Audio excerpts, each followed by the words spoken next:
original RX300 appeared as a 1999 model and changed the world with its cuddly mix of SUV-ish utility and a creamy, Toyota Camry-derived V6 drivetrain.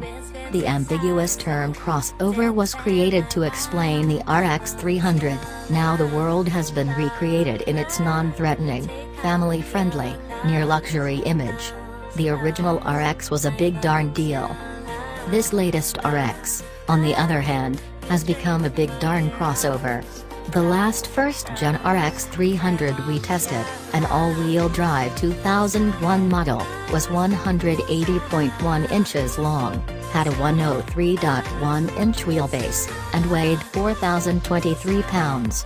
The new RX350L tested here, a front driver, stretches 196.9 inches from stem to stern, sits astride a 109.8-inch wheelbase, and weighed 4,487 pounds according to our scales. By Lexus's numbers, the all-wheel drive version weighs an additional 155 pounds. That 196.9-inch overall length is 0.7 inch longer than an Acura MDX, but the Acura rides on a 0.2 inch longer wheelbase. The RXL is still smaller than, say, a Mazda CX-9. But the gap between them has shrunk. To stuff a third row into the RX, Lexus engineers added 4.4 inches of length behind the rear wheels and redesigned the roof to sustain its height over the rearmost seats. But they did not change the wheelbase. And since the wheelbase is the same, the aft pair of doors are not any longer than those of the standard RX. The window frames on the rear doors are slightly tweaked to work with the taller roof, but squeezing past the rear wheel well to access the third row of seats is a challenge even for a modestly large 10-year-old. The second row seats will move forward to help actual adults get back there, but what are they going to do with their legs once seated? Lexus claims there's 23.5 inches of legroom in the third row, versus 28.1 inches in the Acura, but if the second row occupants aren't cooperating by scooting their seats forward, actual legroom is virtually non-existent. The third row seats are good only for occasional use by small children. From a strictly utilitarian perspective, then, the stretched version of the RX is a life stage vehicle. It's fine for those few years when you will occasionally need to accommodate surplus tots for things like birthday parties at bowling alleys or when there's just no way to get out of chaperoning the kindergarten field trip. But once the kids reach the point where they're old enough to complain and make arguments, there won't be any gentle way to shove them into those way-back seats. Timed right, that point will arrive just as the lease on the RXL expires. There are separate climate controls and vents for third-row passengers. That additional oxygen may keep them from getting lightheaded as blood circulation to their legs is cut off.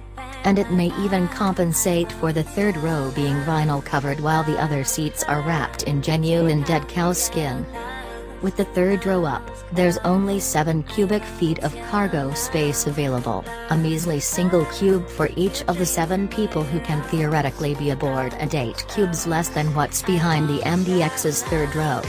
That in mind, there is 23 cubic feet back there with the third row folded, and that's up from 18 in the 2-row RX. And when both the second and third rows are down, the cargo hold expands to 58 cubic feet, 2 cubes better than the regular strength RX. 2 cubic feet ain't much, but it may be just enough to squeeze in one more toy poodle. If you're into toy poodles, that may be critical. The mechanical substance of the RX350L hardly differs from that of the regular RX350. That means it's powered by the same 3.5-liter V6 found in many Toyota and Lexus models. Somewhere, potentially in the slightly longer exhaust system, 5 horsepower was lost. What is a 295 horsepower V6 in the RX350 becomes a 290 horsepower V6 in the RX350L. If you're planning to go drag racing in your new RX, stick with the 2-row version. Front-wheel drive is standard on the RX350L, while all-wheel drive is a $1,400 option. There's also a hybrid model, the RX450HL, which has 308 horsepower and all-wheel drive.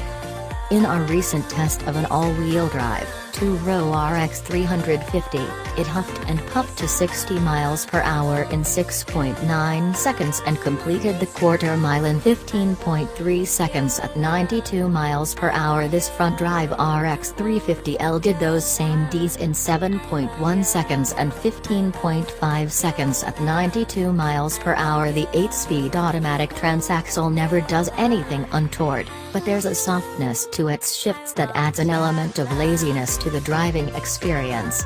A touch of mechanical engagement would be appreciated. That said, the RX feels a bit dated. With companies like Volvo and Tesla leading the way, touchscreens and digital displays have reset the standard for how drivers interact with their vehicles. The RX's conventional instrumentation and odd little mouse-like thing for controlling its center screen seem archaic and goofy. And how can Apple CarPlay and Android Auto continue to be unavailable? The RX350L is spookily quiet, always comfortable, and still a useful suburban appliance. But it should be more engaging and up-to-date, and it needs a touch of whimsy to add in some fun.